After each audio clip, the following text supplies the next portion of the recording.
hola, como, whatever.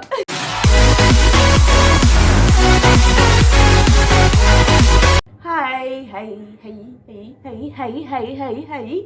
Hello, hola, konnichiwa.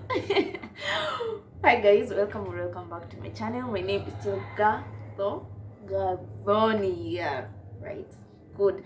My name is still Gathoni, and today before I end the story, I just want to say thank you guys for the support my channel has been receiving. I know it's been 2 weeks since I posted my last video.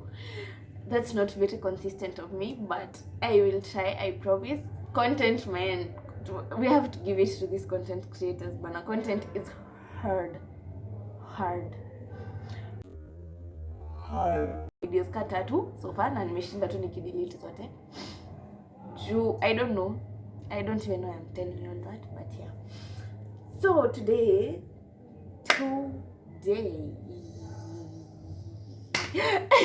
anyway, nitaanzia hii tokaje. Acha niseme I was my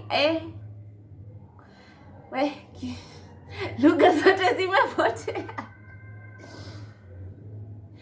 My babe Diana from my previous video, Mudhoni, she opened her own YouTube channel, and I've seen the preview-ish of her first video on Instagram, and it talks about mental health and how it's been kunyamazishwa. Is that even the right fucking word to use? I don't know, like how it's being shunned upon in our society today. Hello, beautiful and handsome people. Welcome to My Take by Muthoni Diana.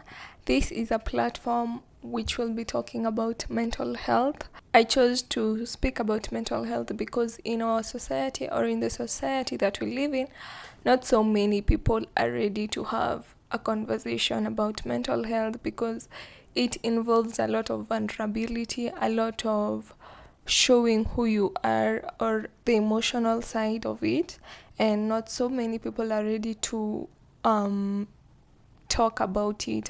Talk about how they are feeling. But this is a platform that I've created to make it a safe space, to make it known to people that it's okay to have bad days, it's okay to cry, it's okay to feel depressed, it's okay not to feel alive anymore. It's just okay to have different feelings, because every feeling is valid.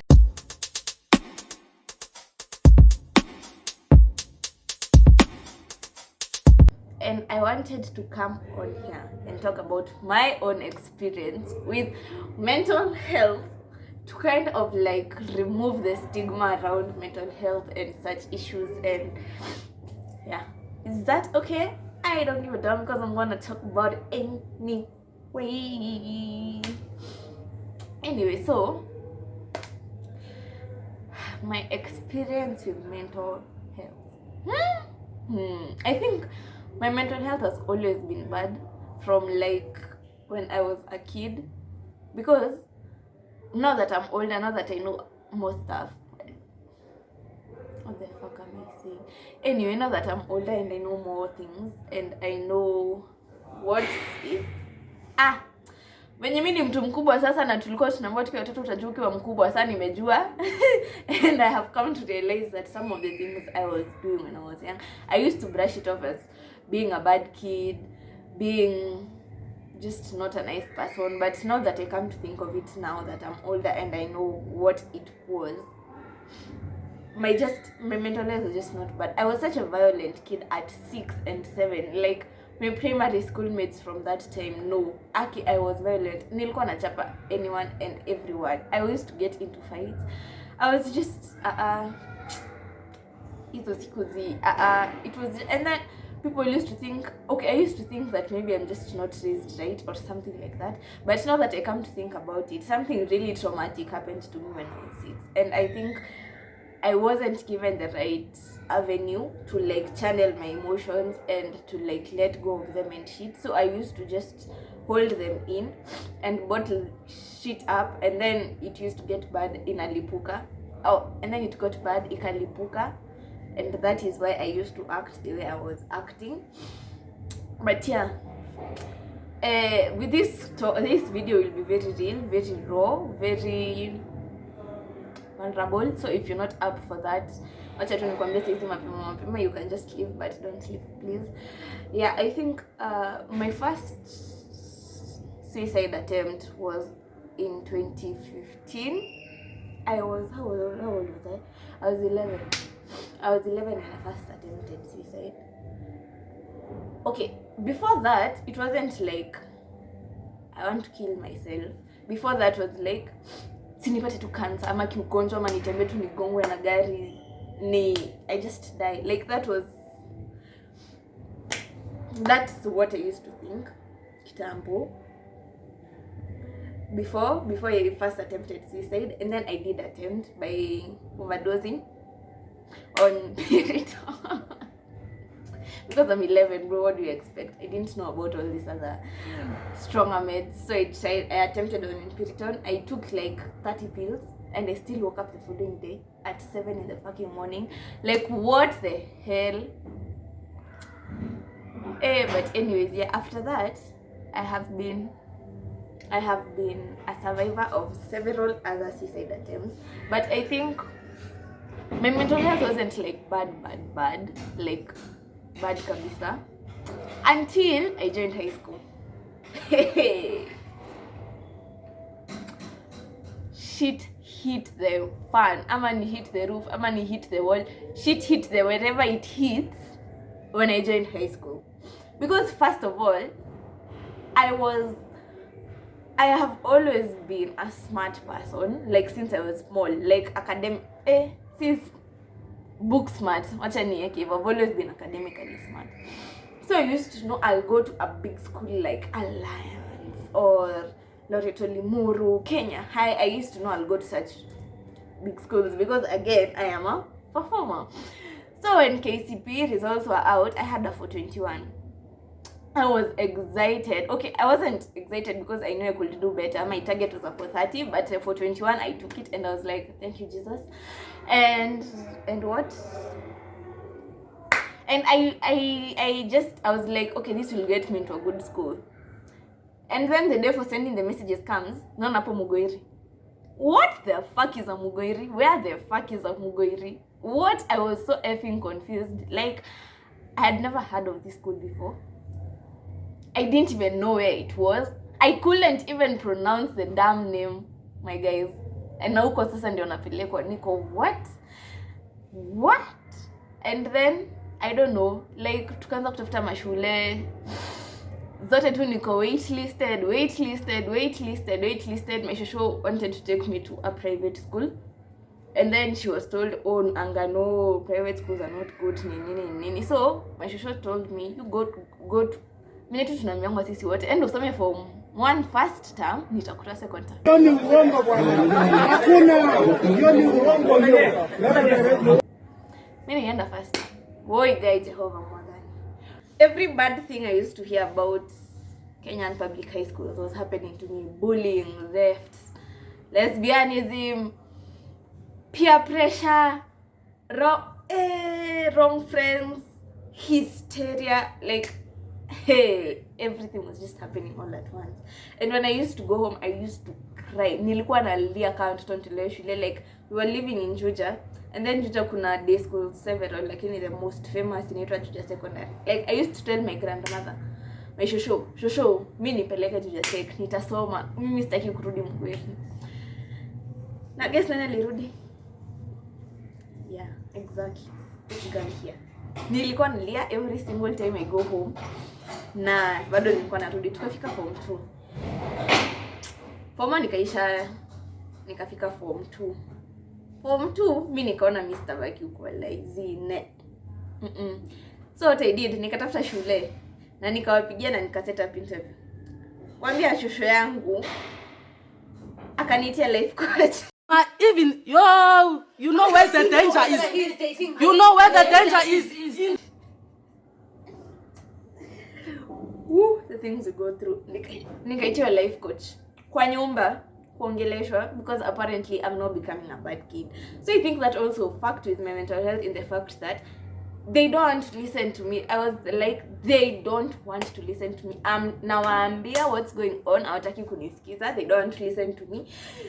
So what will I do? I just don't talk to them anymore. Sitawaambia kenye inanisumbua. You know what? Nimeletewa life coach ndo niende Mugoiri, nitende Mugoiri, nitafanya kenye imenituma huko, nitasoma. Yeah, and I just won't talk to them about my problems anymore. And that's when I started becoming closed off, like, towards my family. I never told them anything anymore. Like, anything happened, zip, because they don't care anymore. Sindio? Nilitiwa life coach, like, that was my mentality. Like, they don't give a fuck about me.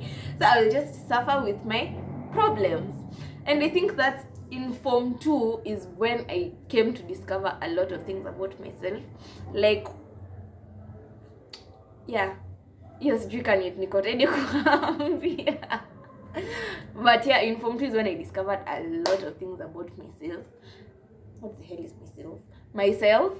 And yeah, Form 2 is also the first time I self-harmed, because it was all, I had a book. I remember I used to do a lot of research when I'm home. That's when I started, like, becoming aware about mental health issues, mental illnesses, what they do to you, how they affect you, just all that shit. That's when I started, like, educating myself on that shit. But I had this book, okay, in my educational careers. When I was educating myself, I used to see that journaling helps a lot. And that's true, journaling helps a lot. So what I did, I took one of my extra books, like, these ones weren't even from school. I took just a random book, and then I started, it was my journal now. I used to write everything. And I remember I was so severely depressed. Like, there's a time I gave my desk mate, we were really close, Sharon, nakupenda. Sharon was my desk mate. You guys won't even know her. I remember I gave her that book to read, and she couldn't even get past the first paragraph. Like, she was just like, no, chukue kitabu, eka mbali sana na mimi. It was just too much for her, because the things I wrote there, I was real, I was raw, I was vulnerable in writing that book. Like, I used to write everything there. I know, very dumb, very, very dumb, wrong decision, but what could I do? I didn't have anything else to do. So I was telling you guys, the first time I self-harmed, I was in 2019, I was in Form 2. And I remember this day, I cried the whole night preps. I was in class, I was in the chapel crying. I cried, oh my fucking God. I cried. For the whole 2.5 hours that preps was, I was just in the chapel, huddled in my corner, crying. I was just crying, because it was just too much. And then I was like asking God, surely. See, there's a time I told you guys I was super religious. I was even having visions. This was still in Form 2. So I was crying. I was asking God, like, yani mimi kutumikia hivyo, I become your servant. Then this is what I'm going through, and you can't even do shit about it. I was mad, and I was crying. I was really hurt. But anyway, yeah. Tukamaliza Form 2. 2020 ikafika, COVID, tukaenda home. Oh my God, shit hit the roof properly now, properly in 2020. Family issues started, body dysmorphia, self-esteem issues. What else was I suffering from? Loneliness. I didn't know who I was anymore. I literally didn't know who I was anymore, and it was starting to get a toll on me. Yeah, I just remember. But 2020 is when now it got serious. Wacha niseme hivyo. 2020 is when it got serious. And then, did I really self-harm in 2020? What the fuck was happening in 2020? You know, I switched off in 2019. Like, I haven't what is it called? Hey, mbona shingangu ina move hivyo.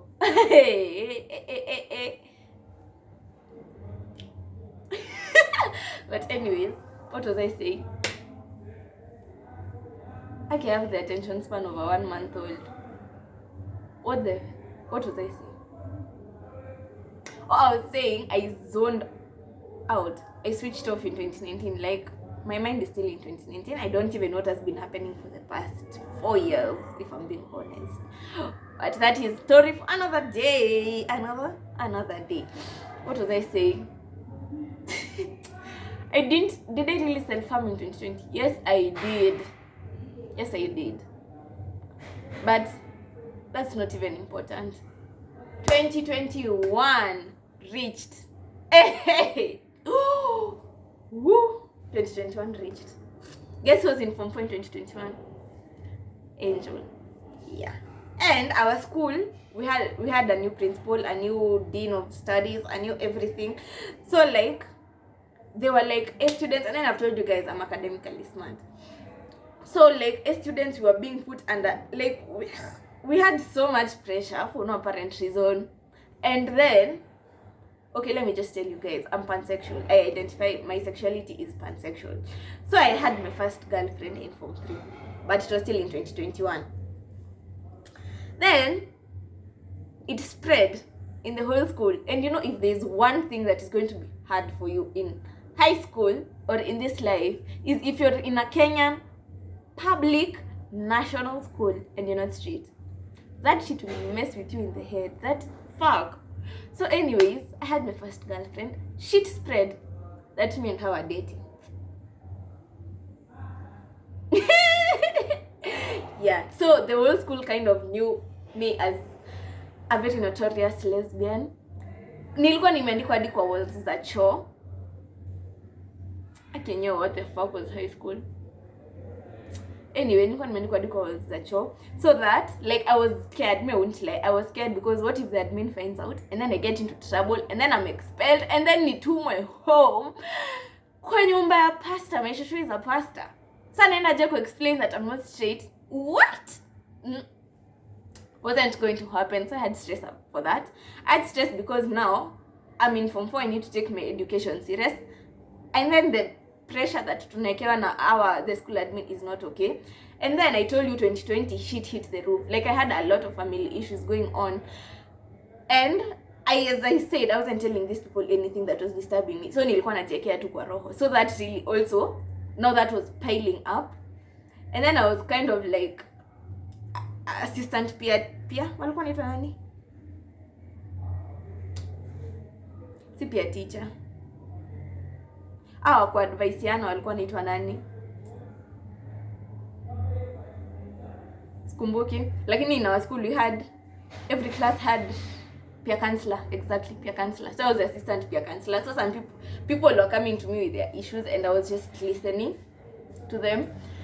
And also, many things that had happened in my childhood were now coming to life. Like, they were being brought back to life all at once. And then I'm like a balloon. Like, I won't speak up when something bothers me. I'll just keep quiet. Lakini, unajua balloon ukieka hewa nange napasuka. That's what happens to me. So niteka tu hewa ninyamazie, ni pile up shit. Hadi nilipuke, ni break down. So that's what happened. I broke down in school. I was self-harming 24/7. It was not an addiction. I wasn't eating at all. I wasn't eating breakfast, break, lunch. I wasn't eating shit. And when I used to eat, I used to go, like, when people got worried about me that I wasn't eating and shit, and now they used to force me to eat, ningekuwa nakula wakiniona hapo naenda choo natapika. Like, I had bulimia. Like, I wasn't eating at all. I was sleeping 24/7. Ikwe preps, ikwe class, ikwe na exam, nitalala. I didn't have energy to do anything. Sikuwa naongea na mtu. Hadi deskmate yangu, my beloved deskmate, sikuwa namuongelesha. This is not Sharon, now we changed. I had another, I love my for deskmate one. But yeah, sikuwa namuongelesha. I was just nilikuwa ni break down and everyone was like, it was not very noticeable. And then in our school we had a mass every Friday at 6 p.m. There is one day I had a breakdown so bad the whole school noticed. Like, the whole senior school, form 3 and form 4. So hiyo ndo nilifikishwa mbele kwa admin, nikakuja home nikaanza therapy. And what I've learned in therapy is you need to be kind to yourself. Those things happen, yes, but the more you dwell on them, the more it will hurt you and nothing is going to change. Like, it already happened, so you can't change it. You can't keep wezi shinda hapo ukifikiria, so what if that didn't happen? No, you can't, babe. You have to move. I know it will hurt like a bitch, and it's okay to have bad days. For my people struggling with depression, anxiety, those are the ones I have anorexia and bulimia. Those are the ones I have experience with personally. But there's a lot of other mental illnesses, like there's BPD, borderline personality disorder, there's bipolar, there's schizophrenia, there's ADHD, there's ADD, there's OCD, there's so many mental illnesses, and it appears differently to everyone. So I don't even know what I'm saying. But anyways, you need to be kind to yourself. You need to extend grace to yourself. Because one thing I learned is people don't really care about you. You might be struggling, you might be in the pits, you might be in hell. Like, your mental health might be in hell. Like, unaweza kukiona there is no other day. There is no way it will get worse. It can get worse. And people will still come and dump their shit on you and expect you to deal with it. So what you need to do is you need to be very self-aware. You need to